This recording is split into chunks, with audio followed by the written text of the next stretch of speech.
Yeah. Thank you. And so, this is, I want to make sure also, did everybody get the handout that Andrea sent out to everybody yesterday?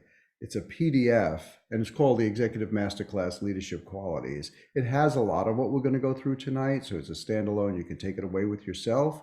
And at the end, it has each one of the qualities with a rating from 1 to 10, which we're going to use as an exercise. So if you have that printed out, that's terrific. If you don't, just get a piece of paper and pencil, because at the end I'm going to ask you to do that exercise, and I'll guide you through the exercise so you know what to do. But only after we've discovered what these qualities are and how they're showing up for you, and think about how much you're using them, and how satisfied you are using them. That's what we're going to rate later on at the end of this.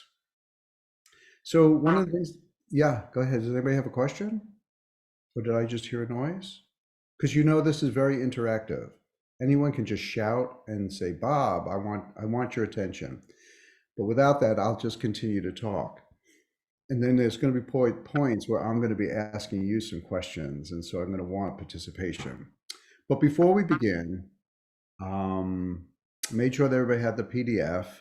Best to have it printed out, but if you have a piece of paper and pencil, that will be very good. Take some notes. And this is a time to just settle in now, because we're going to really begin. But I want everyone to just kind of settle into the moment and remember that anything has happened up until this moment is not needed for the next hour, hour and a half. The only thing that's needed is your presence and for you to be here fully conscious and understanding. So I want us to just do a little bit of breathing and a little bit of just letting go of whatever happened in this past day. I know I've had a very long day and I've had a very long week, but that's all behind me. And none of that influences who I am and what I'm doing in the moment. So I want you all to kind of just close your eyes and breathe 3 times, very deep within your nose and then out your mouth. And each breath, you're just letting go of the day a little bit more, because we don't need anything that happened prior. So let's do breath number 1.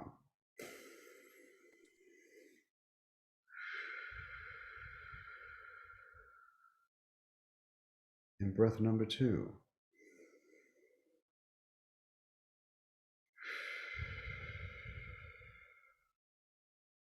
And breath number 3.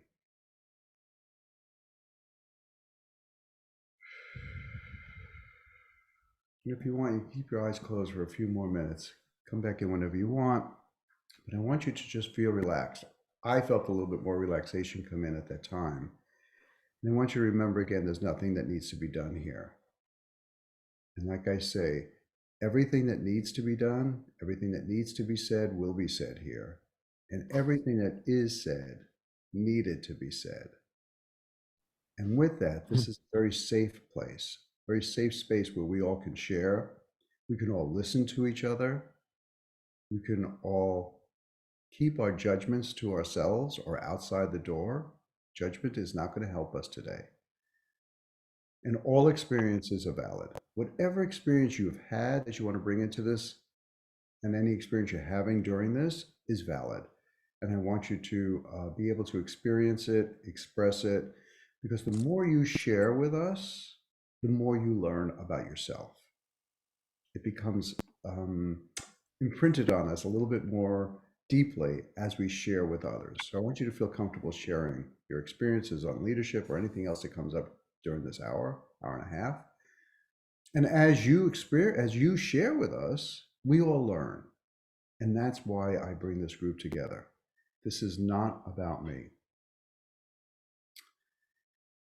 And so I want to just spend a few minutes thinking about your intentions. What's your intention for tonight?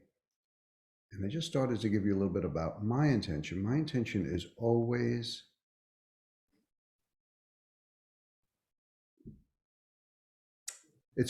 to share my knowledge. And whatever I have in terms of experience or knowledge or experiences that I'm having in the moment, I love to share.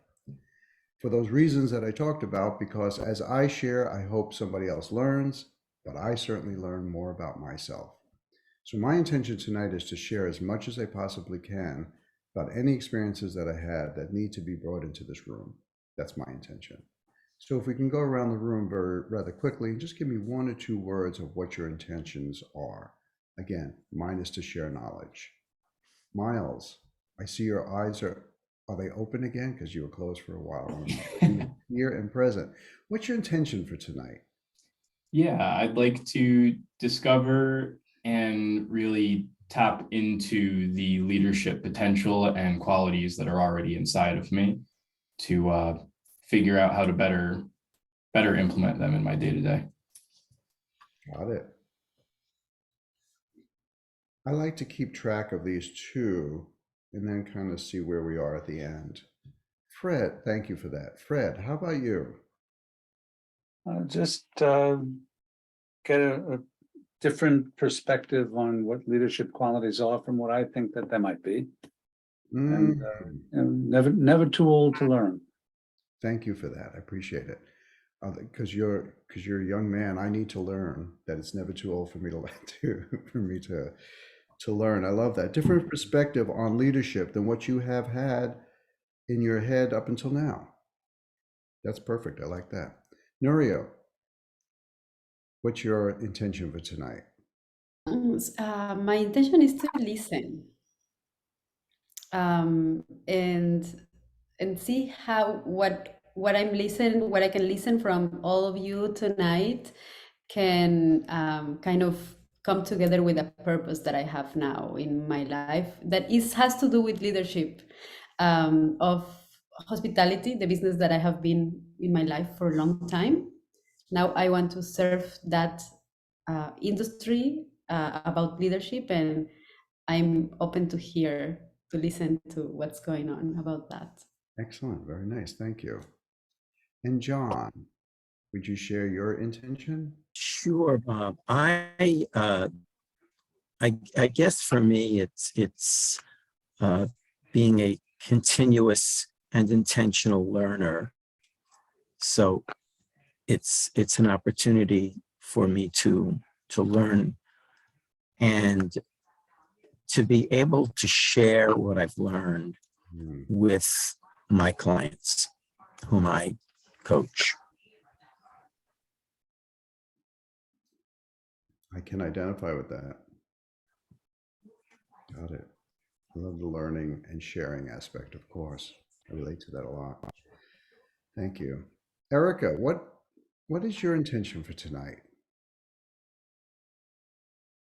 I think my intention is similar to keep an open mind and take some pearls from you and some of the other team members tonight, and just keep an open mind on leadership.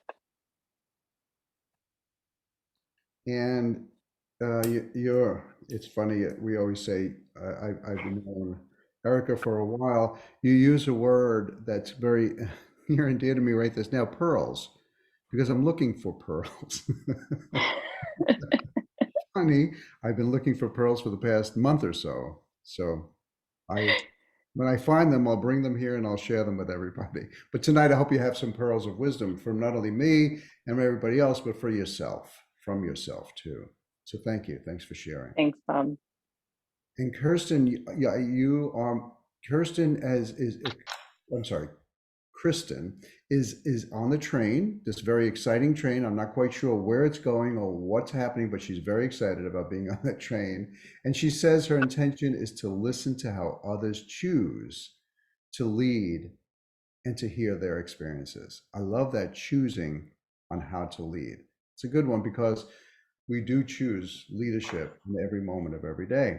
And I'm going to learn a little bit today about how we're choosing leadership, or how we can choose leadership within ourselves using these qualities.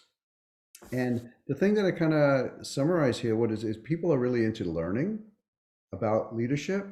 And I heard a lot about learning how I lead and how it's affecting me, or how I'm going to lead myself or lead my career or lead others. I think those are great intentions for tonight. So with that, I'd like to get started with a quote. I always like to give quotes during these master classes. And tonight's quote comes from somebody who wrote the 1 Minute Manager. Does anybody remember that book? Oh my God, yes. Ken Blanchard, right? What's that? The 1 Minute Manager. Wasn't that Ken Blanchard? That was. Wow, you Yeah. get a prize for even knowing who wrote it. See Well, that? I had nothing to, I didn't know that that's who I was going, that this quote was, but I liked the quote, and I found out it was Kenneth Blanchard, and he wrote over 60 books Yeah. on business consulting. It's one of the Yep. things I like to read about too. And he had, the most popular is the 1 Minute Manager. For those who's been around for a while will remember the 1 Minute Manager from, I think, the 80s. Anyway, the quote goes like this: "The key to successful leadership today is influence, not authority."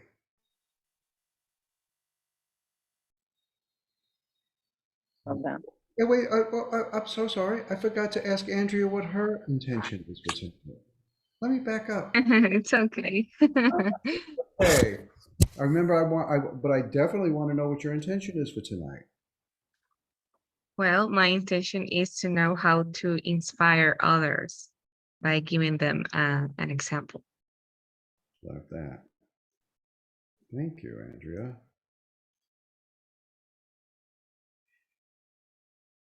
And with that too, I think Sorry, could you repeat the quote? Sorry, when I'm you going came. to. Yes, I will. Most I will. But I wanted to also say that, Andrea, I think you're going to be inspired by all the leaders in this room, and I hope that we are all going to be able to be an example, as well as I know you are an example of great leadership, because no one can do what you do for me, because I need to be led every day, and Andrea leads me very well. So the quote is this: "The key to success, or the key to successful leadership today, is influence, not authority." So when you hear that, what do you think?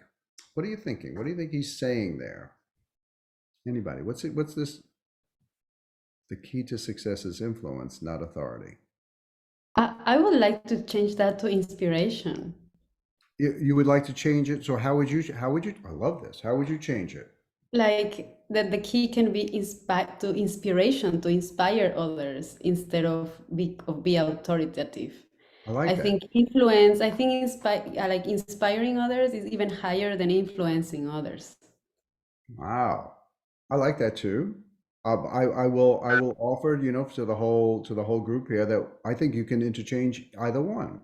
The key to successful leadership today is inspiration, not authority, which I think goes very well when you think of all of the themes we're going to be talking about today. It's really a lot about inspiring other people, inspiring and influencing. And how do we influence? There's just a subtle difference to me between influencing and inspiring. Influencing is the ability to get somebody else to do something that you would like them to do. You're influencing them to get to do something, right? You're an influencer. You're getting their attention, you're getting them motivated, you're getting them to do something. That's kind of like leadership. One of the ways we do it is by being inspiring. I think inspiring is one of the keys. It's one of the keys I always say. So thank you for that, Noria. Is to be an inspirational leader, or is to inspire motivation into others. It's one of the higher qualities, and we'll talk about that in just a minute. So thanks for that, Noria. How about anybody else? What comes up when you hear the key to successful leadership today is influence and not authority? To me, that makes me think of the importance of building a community when you're leading, instead of trying to sit in the throne and saying, you do this, and everybody listens to me. It's bringing people together, hearing others. That's when you're able to put yourself in a position to influence and inspire other people, because everybody wants to matter. Yeah. You can only do that by building a community. Yeah. I love the way you bring it into community, and that you're part of the community and you're not sitting on the throne. The throne is the authority, right? Because I was going to ask somebody to describe authority. I think you described it perfectly. You're not the leader sitting. You can lead that way if you want to, of course. But this is a different type of leadership today. It's not by authority. It's by knowing that you are part of the community. I love that. And I think you'll see that too. You'll see it's like, did you look at my notes? Because I went through a lot of notes too. I haven't put in there yet. But it's a lot about how you are in with the community, and creating that community through your leadership is very important, and how you show up as that leader. Yeah, something that I heard a couple years ago that always stuck with me on that Wow. is, and it's not that I heard it, it's that I saw it. And it's like, the greater than and less than sign. Yes. It said community is greater than competition. And that's always really stuck with me, just that little bite. Ooh, I really like that. I like where We you could go. accomplish more together. Absolutely. Very true. And again, I think you'll see as we go through this too, a lot of our leadership qualities are about bringing more people into it for more ideas and more opportunities, more problem solving. And you can do that so much, well, you can do that so much better as a community. I like that, and not on your throne. Before we go on, yeah, go ahead, John. Okay. I have a thing about words. And so when you use the word influence, I thought, okay, let me look it up. And it ties in very closely to what Nuria just said. And it's to influence. Influence is the power, which I thought was interesting, to have an important effect on someone or something. If someone influences someone else, they are changing a person or a thing in an indirect but important way. And when I think about that,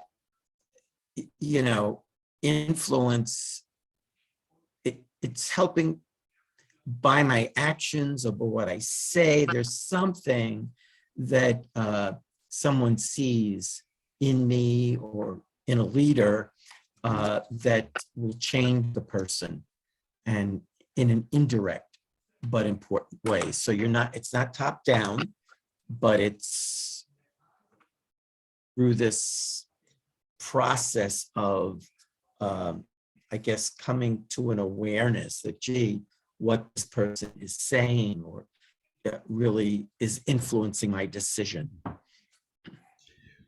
Wow. Okay, great. Thank you for bringing that in. Again, the word awareness that you use, and I think that's perfect. That's one of the things that I've added to this, is I looked at David Hawkins' levels of consciousness and awareness. And I want you to think about those as we're going through this. I'm going to go through this now, as long as you brought it up, that the leadership qualities we're going to be talking about tonight all talk about bringing together the higher levels of energy, or the higher levels of energy of leadership, or the higher level of awareness of your leadership within the group or the community, or your consciously bringing leadership to the group. And tonight, so I want you to think about David Hawkins' levels of consciousness. If you don't know David Hawkins, I encourage you to look it up. There's a whole set of stuff on it. But tonight, the levels of consciousness that we're going to be talking about, the ones we're going to be using tonight when we talk about higher levels of consciousness are willingness. That's one of his higher levels of consciousness. Welcome back, Erica. Sorry. So I don't know where you left, but we're just talking about the quote, which is leadership today is influence, not authority, which we talk about. You're not on the throne, but you're in the community, and you're influencing people with an awareness of using your influence and your ability to move people in a certain direction. And I said we're going to be using David Hawkins' levels of consciousness tonight. Think about them tonight. The ones that I want you to think about are the higher levels, which are willingness, acceptance, reason, and love. These are the higher levels of consciousness that allow you to be a greater leader. We're going to look at these as we look through the qualities. How are you using the willingness to put yourself at risk, the willingness to put yourself into the mix, the acceptance that you might need other people to get things done, reasoning to help problem solve, and love to give that respect and create the community that Miles is talking about. Oh, and let's not forget joy. We'll talk about that in just a second. But think about this too. One of the things that I learned going through this, preparing for this, one of the things we bring in leadership is we don't only communicate thoughts and ideas, but we communicate feelings. Very important. We'll talk about that more later. So I also want this. Is there any questions before I move on? Any other inputs? Right. So then your ideal leadership qualities is not something that has formulas to be defined as the ideal leader. I want you to start there. I mean, I talked about that before. I'm not going to be teaching you what the ideal leader looks like or what the ideal leader is. I want you to learn what your ideal leadership qualities are within you to bring out. There's no course that could teach people how to lead. Your strengths and weaknesses, all of our strengths and weaknesses are different. And there's no right or wrong set of strengths or weaknesses. And we'll see that as we do the assessment at the end. Well, how strong do you feel or how satisfied are you on this level? It doesn't matter where you stand right now, it's where you want to go with it. And your ideal leadership qualities come from knowing your strengths and weaknesses. That's one of the things that I want you to leave here when we do that assessment at the end. How strong am I on these levels of which ones do I need to improve? And you decide which ones you need to improve in the present moment and where you want to go. And this knowledge will help you guide you to become the best leader possible, not only today, but in the future if you use this going forward. Any questions? With some kind of noise. Oh, Is it my, I don't know. It sounds like something being pushed, like a box or something. Anyway. Now sometimes I have trouble with my microphone, so I'm going to go mute for a second.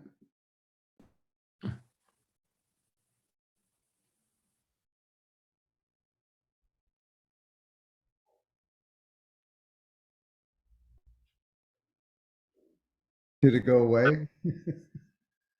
Is the noise? It's just a little bit when like something is moved for a moment. Maybe it's your papers. I don't know. Maybe my papers on top of the computer. Perhaps I shouldn't leave them on top of the computer right next to the microphone. So These are ideas that we could work with. These are ideas we could work with. At least you know the source of the problem. It's with Bob. And thank you for the influence to get me. Sorry about that, guys. So, so the qualities that we're going to be talking about tonight, which I think are very important, I'm just going to read them, of course. Think about emotional intelligence. We're going to dive deep into that. High energy relationships, dynamic communications, productivity, problem solving, influencing and inspiring others. There you go, Nuria. Influencing and inspiring, health and wellness, and time management. Going to go a little bit about the definition of each one of them and how that definition can help us in terms of leadership and our own leadership abilities and qualities. So let's start with the first one, emotional intelligence. I always liked it, like, what does that mean? Because when I read this, and again, this is coming out of my, I got to give credit where credit is due. I always do this too. I don't know if anybody else has gone IPEC training. IPEC is the group where I was trained for coaching, and they have defined all of this. So I've used that material because it really seems to resonate with my understanding of leadership and energy. And so emotional intelligence is defined as the ability to distinguish, understand, and have a greater awareness of how your thoughts and your feelings connect with outward displays and behaviors, as well as your ability to manage and express appropriate emotions coming from you to help others do the same. That was a little bit different than what I thought about emotional intelligence before.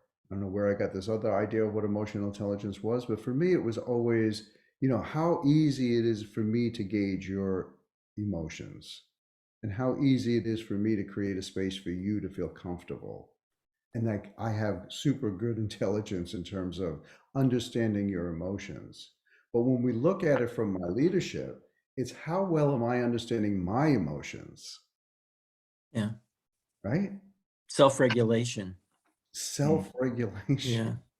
And I have learned, I have had to master that as I became a leader. Tell me more about self-regulation. I love that, John. Tell me.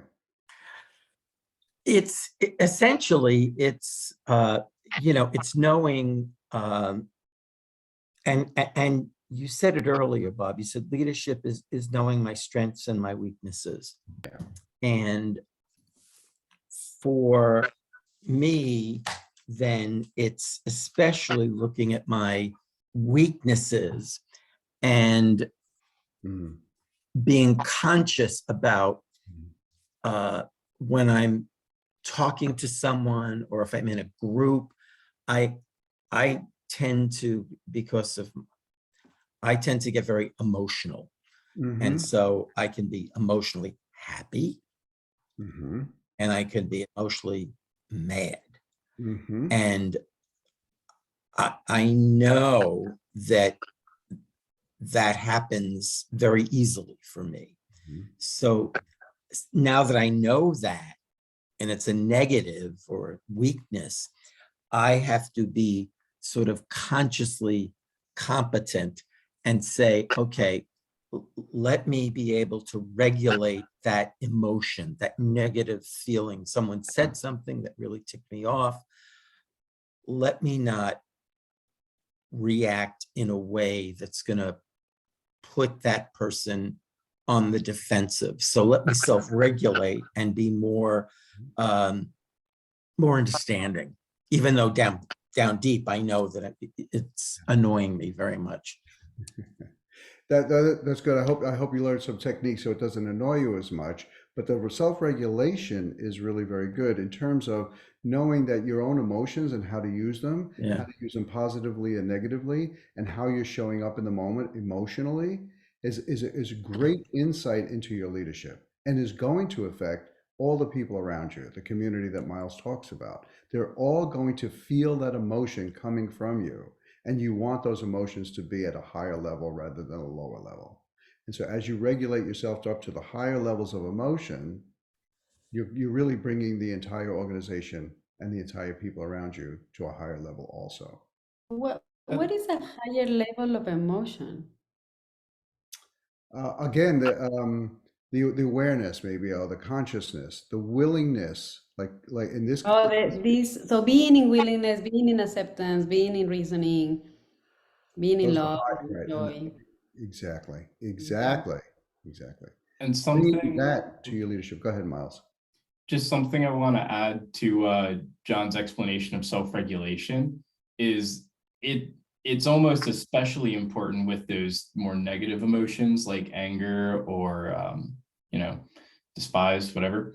But in a way, you have to do the same with happiness or excitement. So because in some situations, it's always good to be happy. It's a great emotion to put forward. But sometimes there's a level that might not be appropriate for the conversation. An example to try to illustrate what I'm talking about here Sure. is I was talking with a potential client, and there's something in their business practice that it can be optimized. And I've been trying to help this gentleman understand that. And a light bulb went off, and he was like, oh, so are you saying this? And I got so happy in that moment, but I had to stop myself from going, John, yes, this is what I've been saying. I'm so happy you're here with me. Because in that moment, that level of excitement isn't really warranted for the situation. So I think playing into emotional intelligence, it's knowing where you are at a given moment in time, but then also understanding the dynamics of the situation so that you could be at a level that is going to serve the situation the most. That's excellent, really, Miles. Thank you. Excellent. It's excellent in the sense, and also in just a little bit higher sense. I bring that because I'm glad that you have to regulate all the emotions, even the joyful ones and the happy ones and the willing. There are appropriate times for it. The reverse is also true. There are appropriate times to be mad, angry, pushy. Appropriate. Don't you use that silver bullet once because you got. but there's times when you need to be mad and angry. So right, we're not looking to say that the perfect is to always be. No, the perfect is to know which one to use in the moment and be appropriate. That's emotional intelligence. Cool? And just to add to that, Bob, Yeah. I thought what Miles says was really insightful, because having a high level of EI means that not only are you aware, but you can harness and focus that emotion as needed, right? It's like a little jar that you tap into it and you say, okay, now I'm going to be, like Miles said, I can't, I'm happy he got the point, but I can't be too happy because I don't want him to see that. So that's a really great way to kind of control yourself and regulate. And that's exactly what that is, knowing what triggers you and using things that you know trigger others as needed is really, really tactful. And that way you can actually control the reactions of other people and your reactions to them. So it's super high level. I love EI. You know, as a leader, I've played with it a lot in different settings. That's great. Thank you, Eric. I appreciate it. It really wraps it all up. And I'm going to move on for the sake of time, but I think we can do a whole session just on emotional intelligence. I might invite you all back. This is great. High energy relationships. In virtually every moment of your life, you're in relationship with yourself, significant others, co-workers, friends, and family. You are always in relationship. And relationships bring us a spectrum of joy and pain. High energy relationships develop from a greater understanding of ourselves. So again, this is about living at the higher levels of energy. I believe joy, freedom, harmony, and so on are the ones that we most frequently want to bring to ourselves and to others when we're forming relationships. And as you bring higher levels of energy into these relationships, you bring a greater sense of experience to yourself and to those around you. This is part of creating that community that Miles talked about. By creating the sense of joy, happiness, sharing that. There are times when I would share that joy and happiness if it's genuine and authentic. That's how you create those high-level relationships with other people, and you become an extremely attractive person. People will be attracted to you, and there's one of the things that you are as a leader is to have people be attracted to you, not by your authority, but by your influence, by your ability to create high energy relationships. Any thoughts on that? I have a thought about how possible it is to have some space for this. You know, like when you have the ability to observe other people's emotions, like in the first one, or your own emotions, or in the second one, how able are you to bring the energies to a higher level, is when you have some space to move inside of yourself. Because I remember when I was a very young leader, or like in my 30s or my 20s, like as a leader, the space that I had to move inside of me were none. Like I was completely, overflown by my emotions. I will get mad. I will get, I don't know, like just impatient. I used to feel my blood boiling, like when I was so mad. And people would love me as a leader anyway. And they would say, oh my God, I love you as a leader, because I was very honest and all this. But I realized that I didn't have space inside of me to move and to be able to get emotions or express emotions. So what I was gonna say is, I think there is something that we have to be as leaders to be able to make our cup, like empty our cup a little bit, so we can do these things, because we are taking care of ourselves in some way that enables us to come with space to some reality.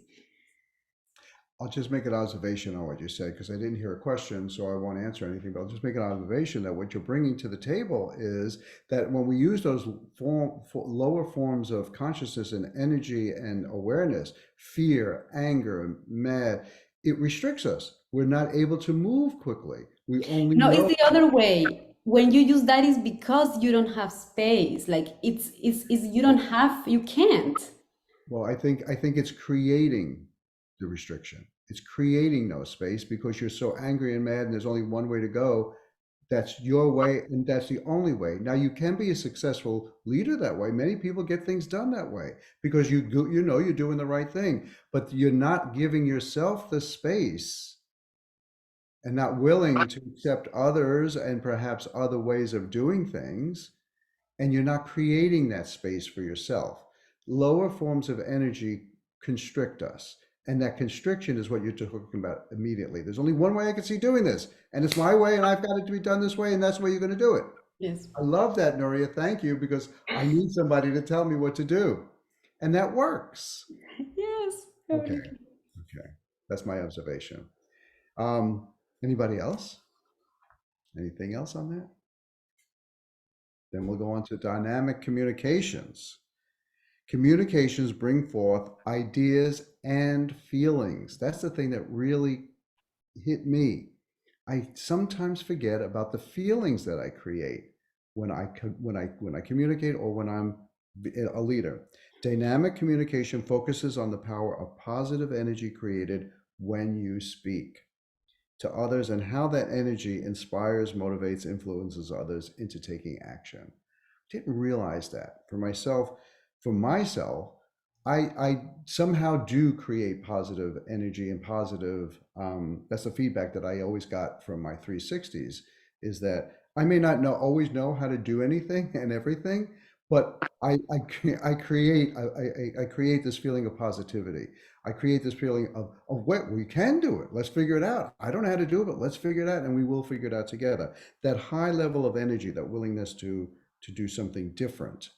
I was never, well, until I was young too. I remember when I was 20 and 30, I was very constricted. I was very mad and very angry and that's how I came across. But as I learned, oh, wait a second, there's so many other ways, but it's the feelings. I always think about dynamic communication as communicating a feeling.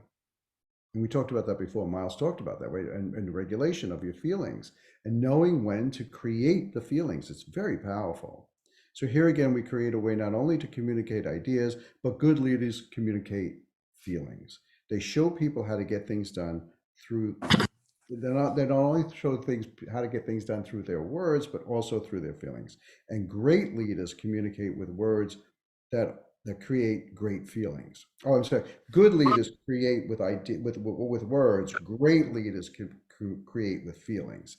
Feelings that empower people, feelings of respect for others, feelings of confidence in yourself and in your team. And again, getting back to creating that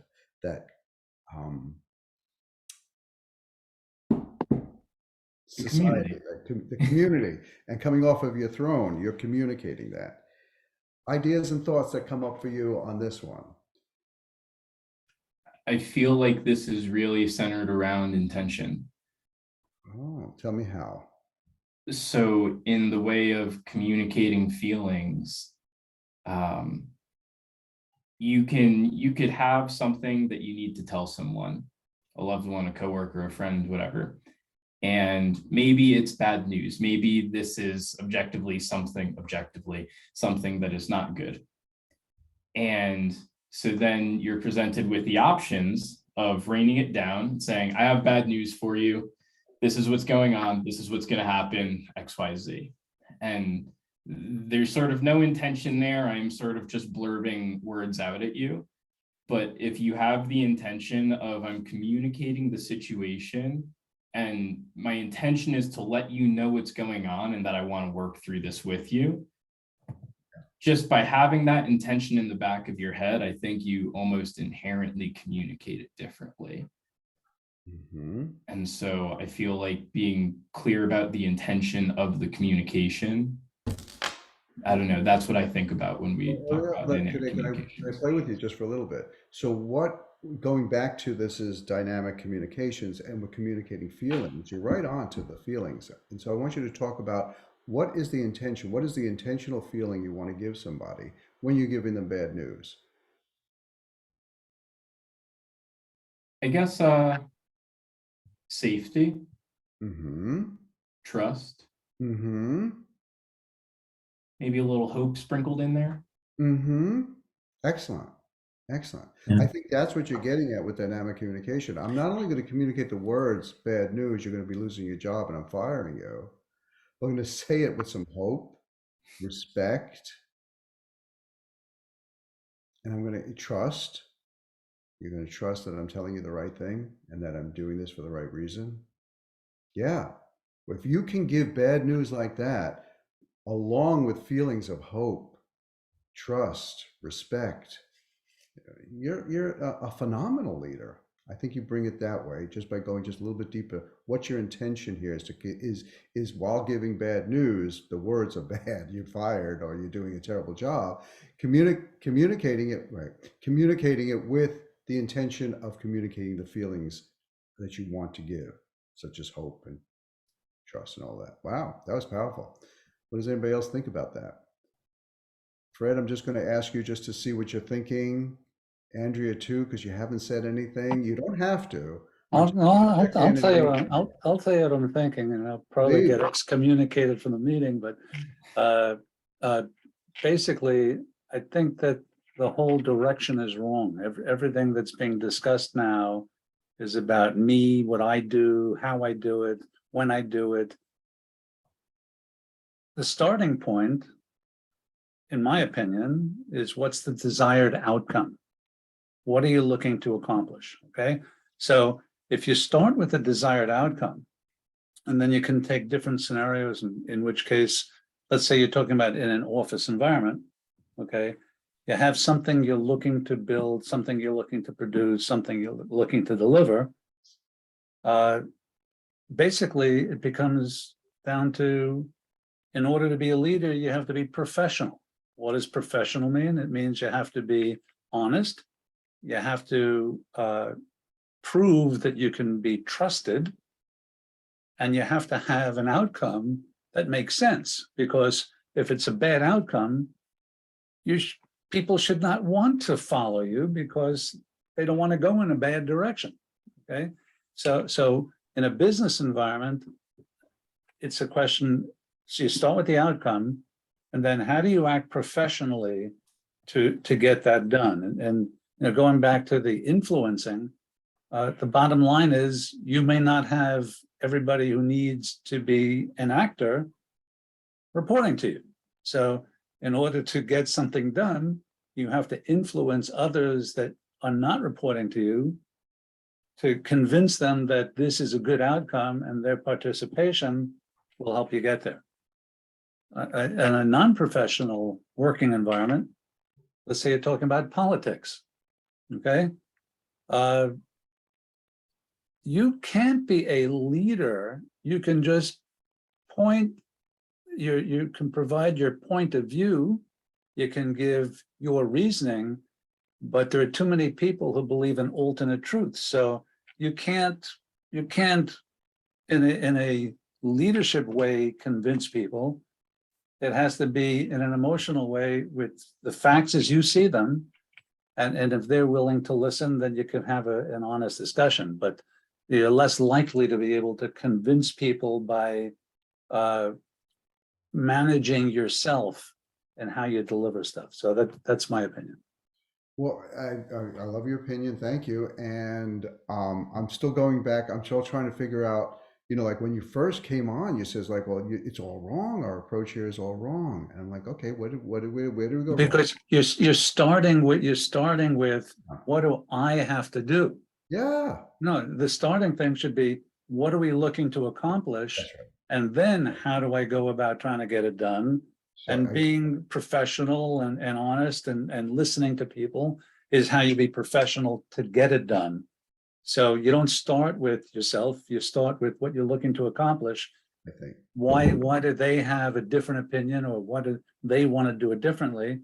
And maybe you wind up changing your own mind as well. It's not a question of getting it done your way. It's a question of what's the best way to accomplish the goal.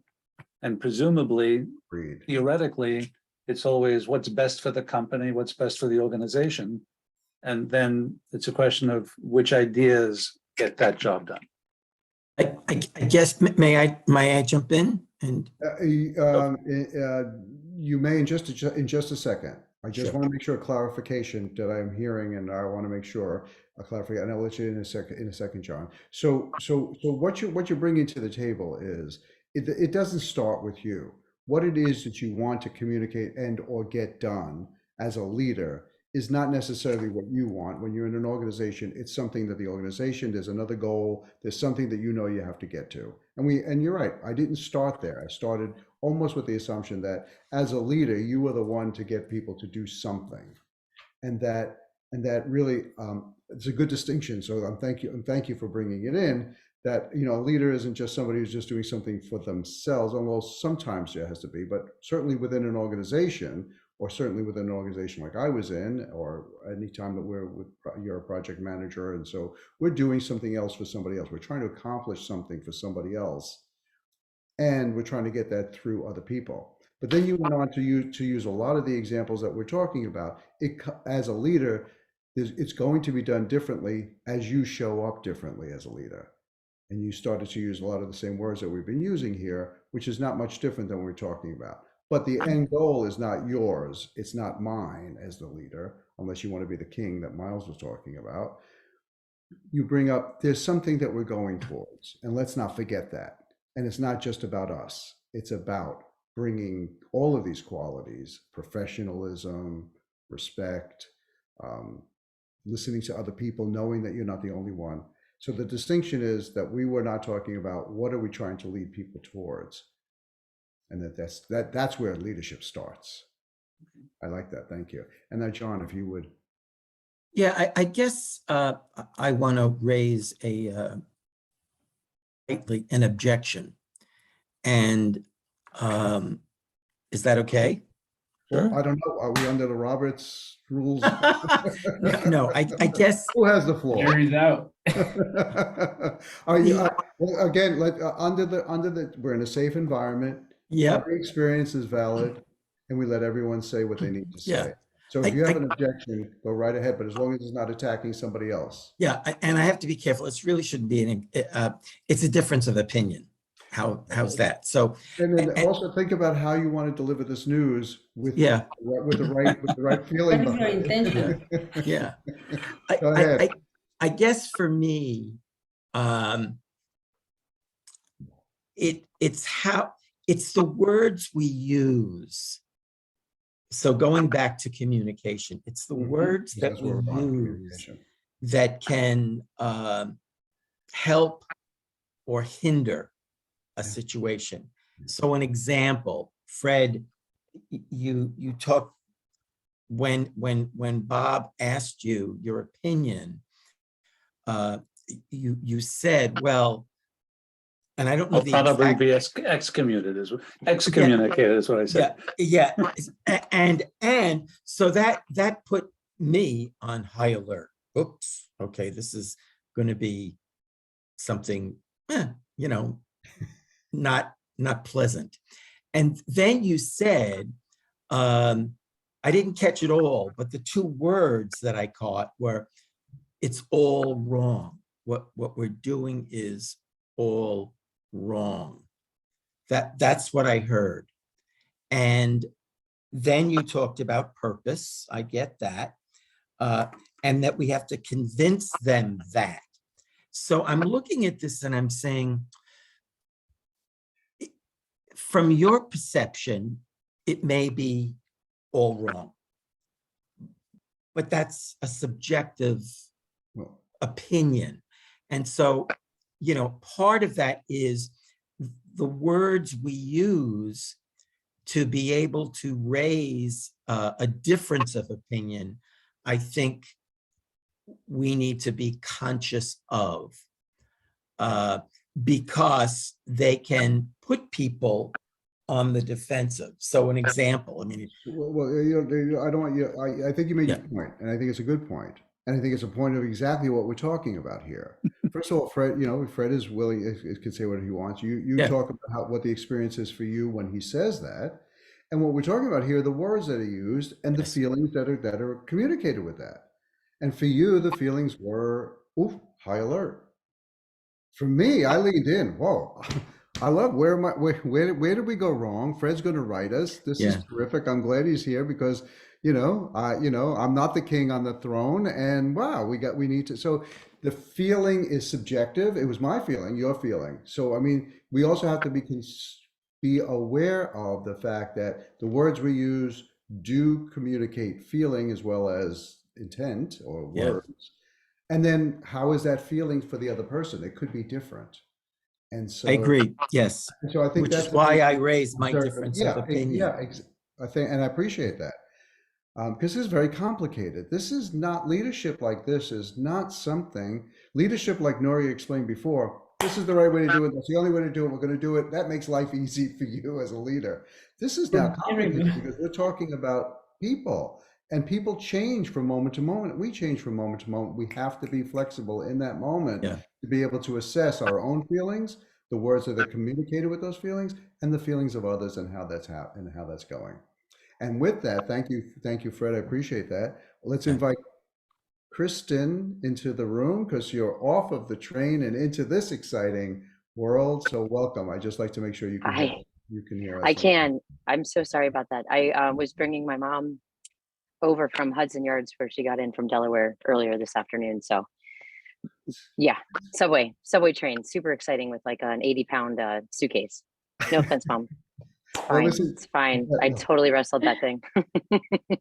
Welcome. That's great. And thank you for being here, even though you're with your mom. Wow. I mean, fantastic. Oh, And she was listening in the beginning. She needed leadership skills too. So get her in here, get her in here. Because I live in Delaware and I live in Hudson Yards, so I go oh, back. so Which you're is on the really same. too funny. You're on the Too same funny. bus then. Yes, yeah. Thank you. Sorry about that. No, that's okay. Welcome into the group.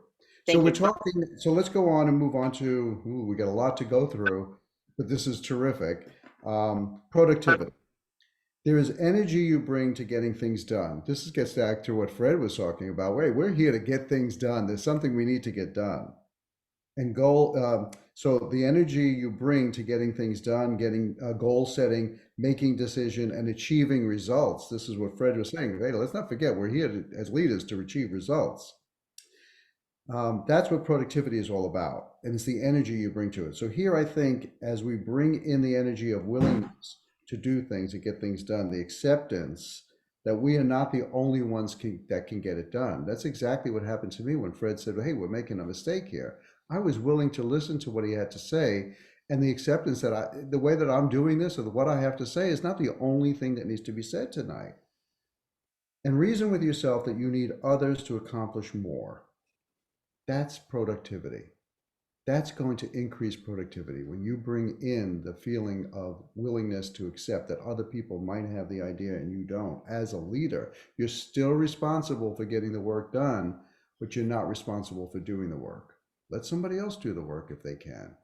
You're still going to get it done, and you're still responsible. You still have the authority to get it done. And you are now capable for reason with yourself. You need others to accomplish more, and you are now capable of creating higher levels of productivity. When you bring in more people, you're going to get more done. And like Fred said, we're here to get things done as leaders, and I love that. For the sake of time, I'm going to go on to problem solving. Problem solving is the way in which you perceive a problem that will greatly influence your ability to. The way in which you perceive a problem will greatly influence your ability to solve that problem. Using your ego to solve the problem provides fewer solutions. Using higher forms of energy that are less egocentric allows you to seek help from others and therefore discover more solutions.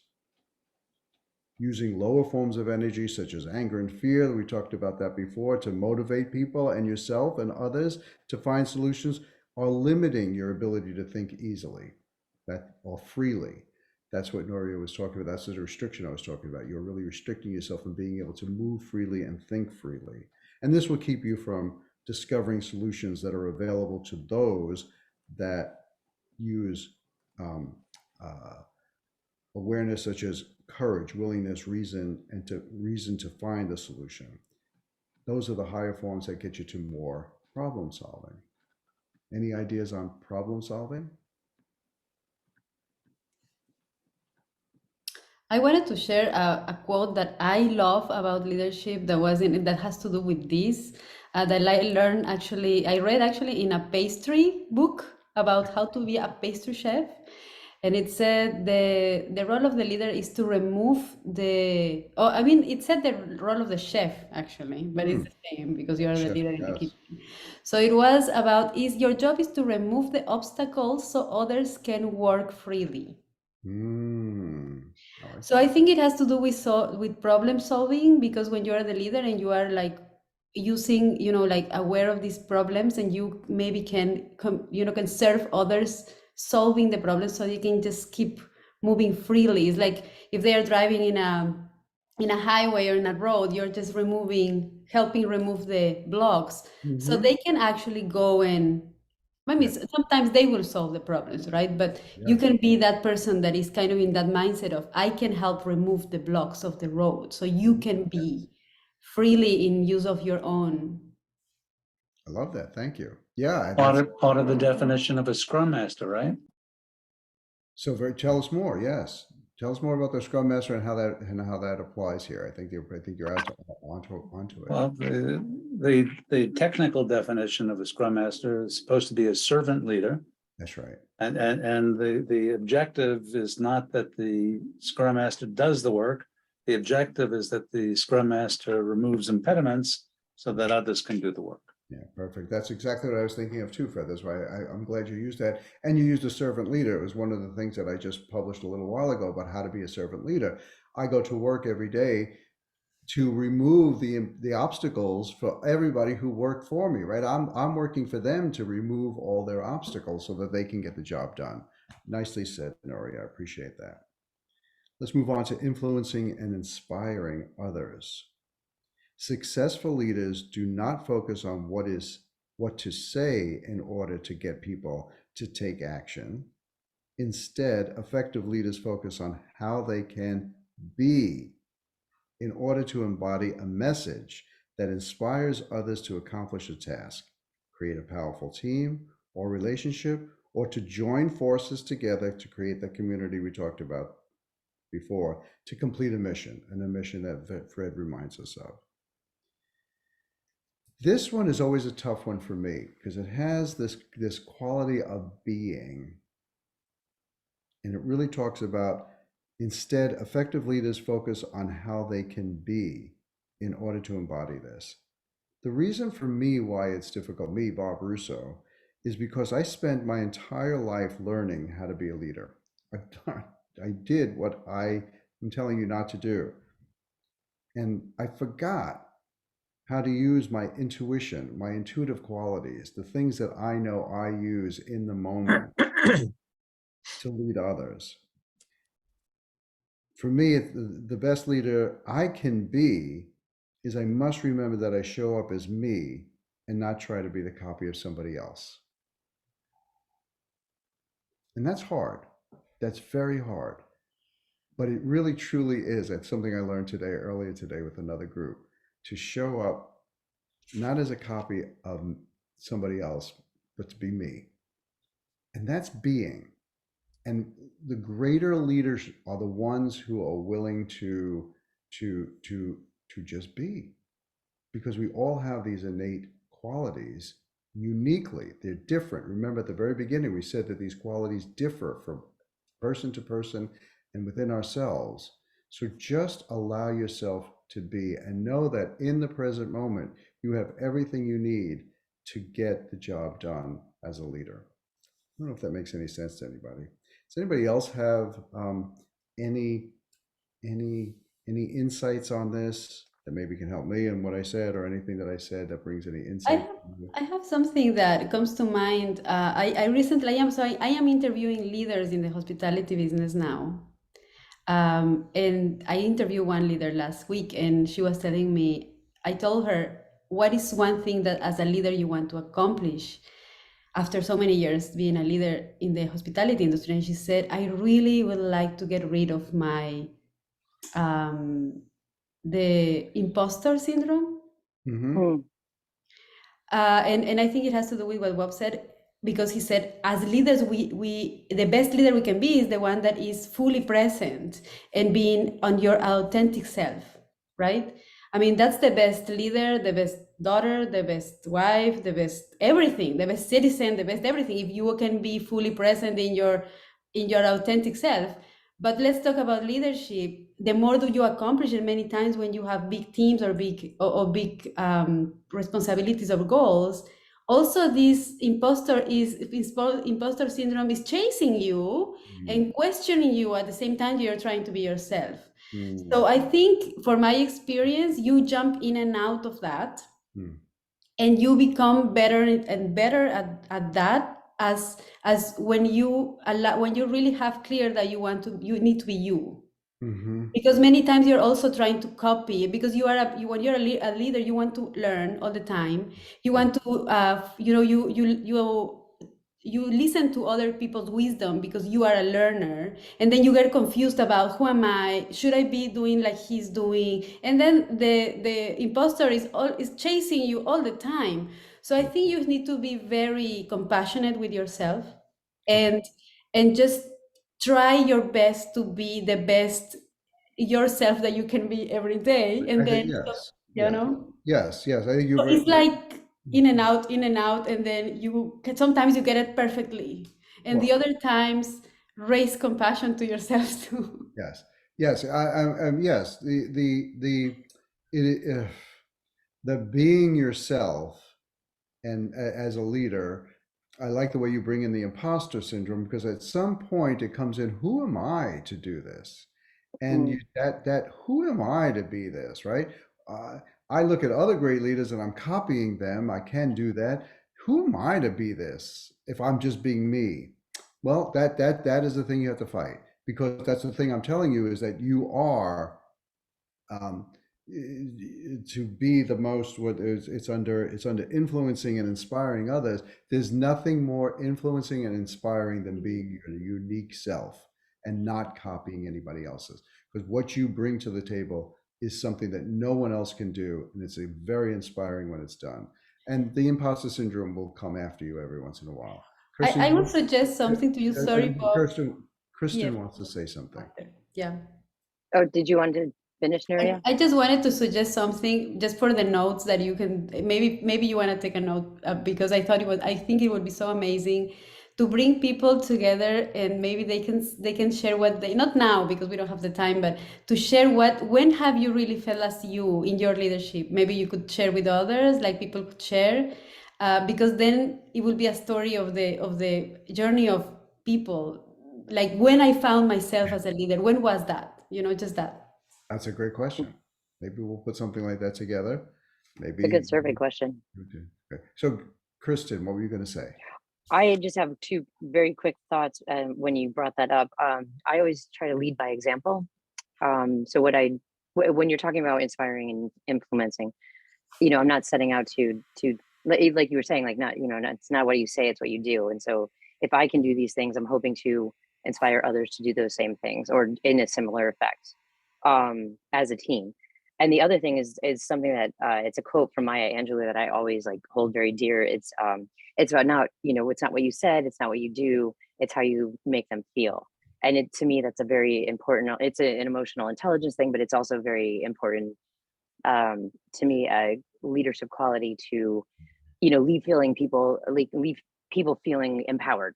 Yeah. And leave them feeling like they're part of a whole that's greater than the sum of all parts. So anyway, that's what I wanted to say. No, thank you, because I think that was perfectly said.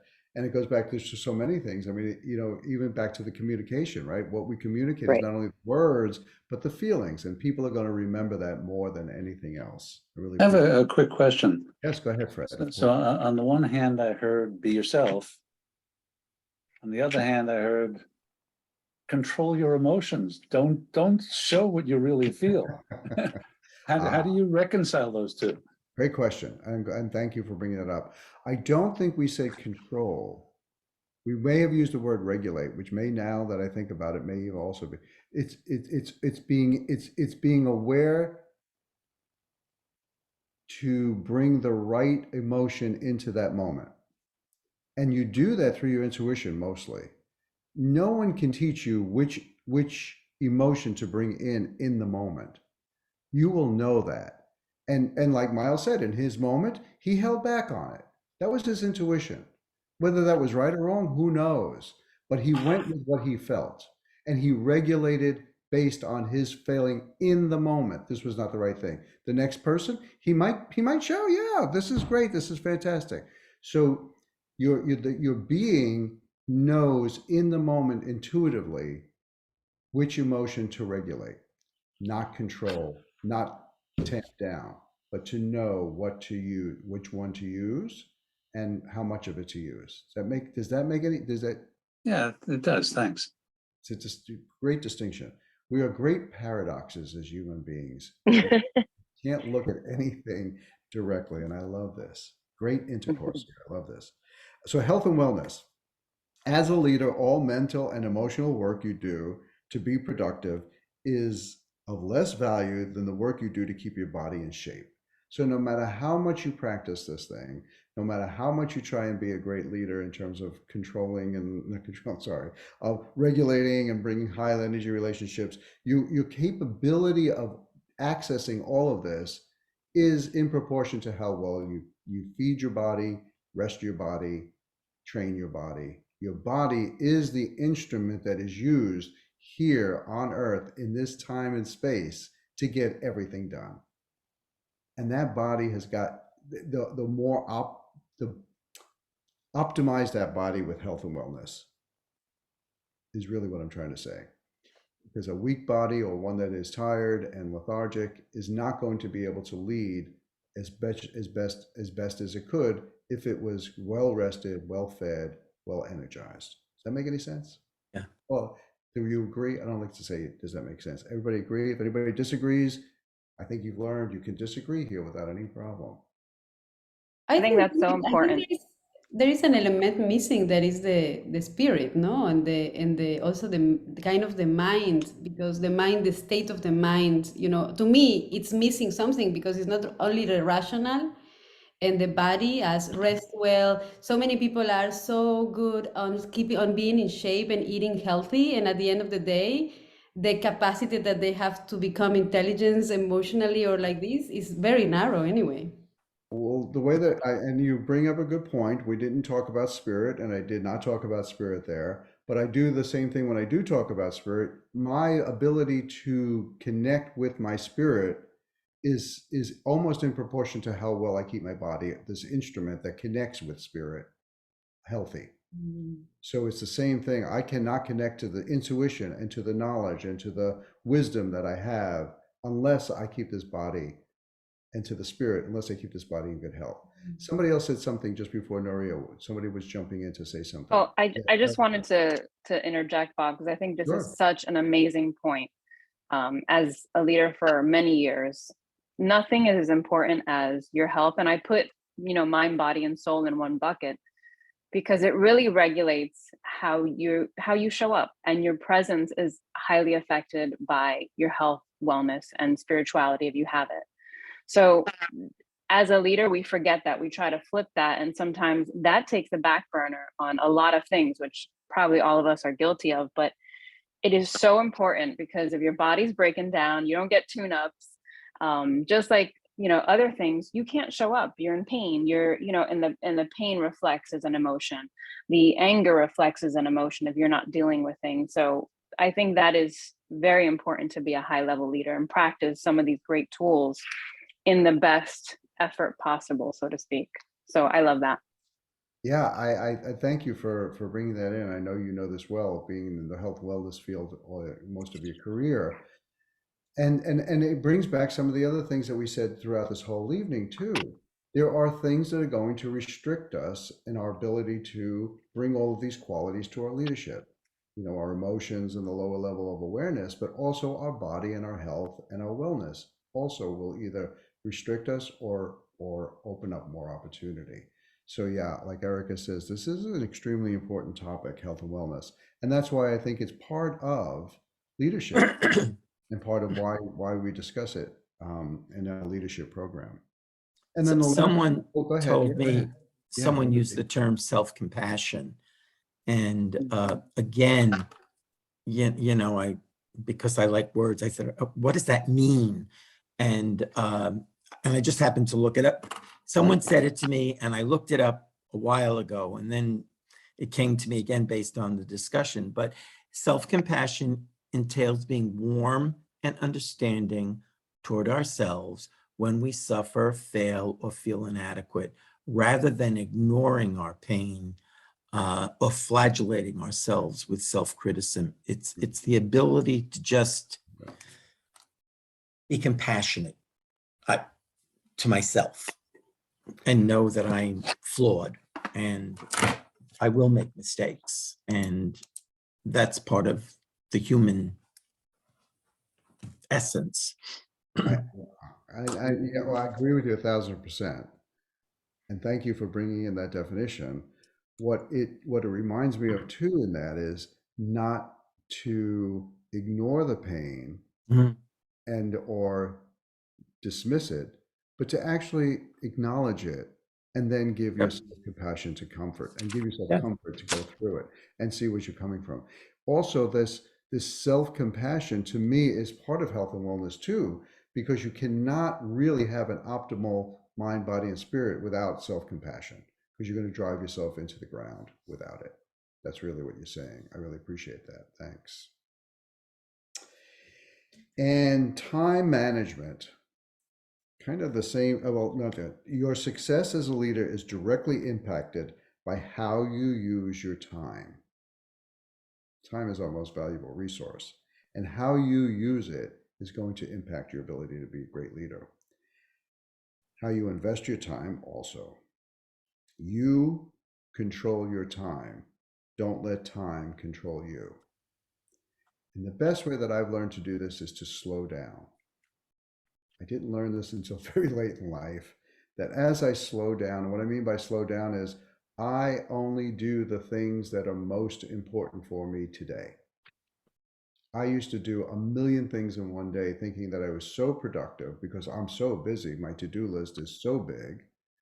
I must be important, and it must mean that I'm getting a lot done, when actually I wasn't getting anything done because I just didn't focus on the things that needed to get done. And I was letting time manage me. There's not enough time. I got to get everything done. And until I slowed down and recognized that, wait a second, it's crazy. There's plenty of time to get the important things done. What are the important things? And once I did that, then I started managing my time, and I'm able to just do the things that I need to do, and then tell myself that I am productive. And I did get the things done. Like Fred said, we're here to get things done as leaders. We got it done. Now it's over. I can remember back at IBM, I was the guy that said, okay, we have an hour to we come together as in a meeting, and we have an hour to get it done. And this is exactly what we have to get done, exactly what Fred was saying. This is our objective. Let's figure out this problem. And if we figure out the problem in 10 minutes, then we're all going to just sit here for 50 minutes and talk, or maybe I'll even buy a pizza and we'll all just eat pizza for the rest of the time because we got the work done. It doesn't matter how long it took us to do it. And if we can get it done in 10 minutes, then let's use the rest of the 50 minutes, because nobody knows what we're doing in here, to have a good time. But at IBM, I bet you had your jacket on and a white shirt and a tie on. I did. And I said, let's take our tie off. But nobody knows what's going on here. Yes, you're absolutely right. I did. But you I get did the consulting at Swiss Bank. They didn't even let you take your jacket off. Yes. When we went down to lunch at the big cafeteria, when there was I don't know how many people, maybe 200-300 people there, everybody had their jacket on. That was the thing. Now you're bringing me way back. Sorry for everybody. But when I started at IBM 150 years ago, you wore a blue suit it was 3-piece with a vest, and you could take your jacket off in your office. And as a new hire, I can remember saying, do I wear my jacket to the dining room? And yes, you wear it to the dining room, but it's not like that anymore. That's way, way back. If anybody wants to know what things were like, way, way back. All right. So Very Mad Men. What's that? I said it's very Mad Men. Very Mad Men. We were madmen back then. It was about that. Okay, so we've got a few more minutes. Hang in with me. So let's go to the little chart. If everybody has a chart, if not, it's just this little thing that has 1 through 10 for each one of the qualities. And what I want you to do now, if you can, or even afterwards, is to rate yourself and your satisfaction on using each one of these qualities. Emotional intelligence, 1 to 10. I feel like I use this very well. I give myself a 7. High energy relationships. Not quite sure. Don't even know what it is. I don't think I do that very well. I give myself a 3. Dynamic communications, a 5. And so go through this and rate yourself from 1 to 10 on how well you do this. No right or wrong answer. Remember, everybody is different. And whatever it is for you. I want you to be. And then I want you to select one quality that you would like to move from a 6 to a 7, or a 2 to a 3, or 8 to a 9. One of them. It doesn't have to be the one that is the lowest. It doesn't have to be the one that is the highest. It's the one that you want to improve on. Which one of these qualities do you want to improve on? And where do you want to move from? And remember, we only want to move 1 or 2 notches up. We don't want to go too far, too fast. And when you do that, I invite you to come and work with me for a half hour, no obligation, to move you from that spot to the next. And you'd be surprised at how well we can get through this thing in 20 minutes. If you come to the meeting with one quality and where you find where it's rated, and you would like to discover how you can use that quality just 1 or 2 points more, get more satisfaction out of it, let's get together. And so with that, we're almost done. I just want to thank everybody for being here. It was excellent discussion. I learned a lot. And what I always do, and one of the reasons why Andrea is here too, is you all are invited as a guest for being here today to spend a half hour with me. And you can schedule time with Andrea right now if you want to, so we can discuss your leadership qualities and which one you might want to improve on, or we can discuss anything you want to discuss at that time. During that half hour, I'm serving you 100%, and there's no obligation. So I really hope that you take advantage of that. If you want to schedule that right now with Andrea, please do. We might stay on just a few minutes longer if we've got 3 more minutes. And if you want to stay on, and Andrea will put it on my calendar. The other thing I just like to go through is just ask you in general. I asked you your intentions at the beginning. I don't know if you remember them, but I did write them down. If anybody wants to remember what theirs was. How close did we get to your intentions? How far off were we from your intentions?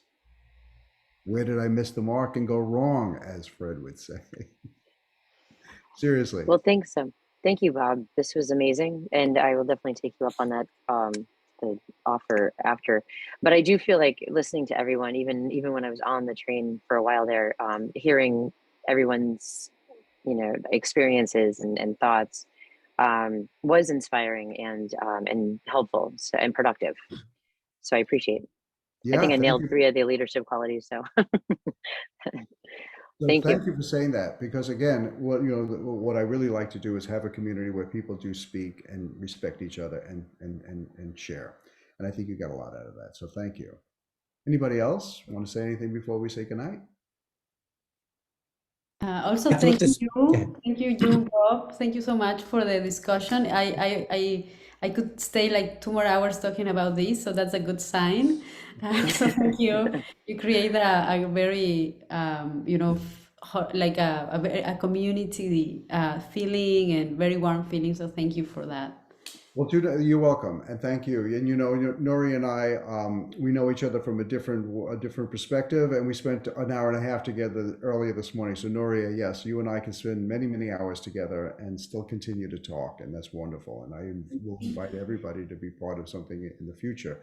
But I also want to remind you, I'm doing this once a month, and I have it planned. And Andrea is the one who's keeping me on track to do all of these things once a month, all on leadership in October, November, and December. So there's 3 more before the end of the year. And they're going to be topics just like this.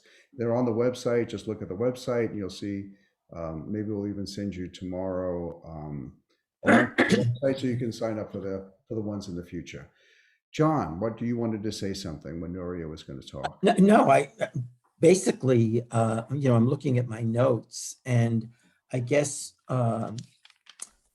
for me, it's just the ability or the opportunity to kind of bounce ideas off one another. And one of the one piece of information that I think I'm going to that I know I'm going to use with my clients is I think you, Bob, mentioned something about servant leader.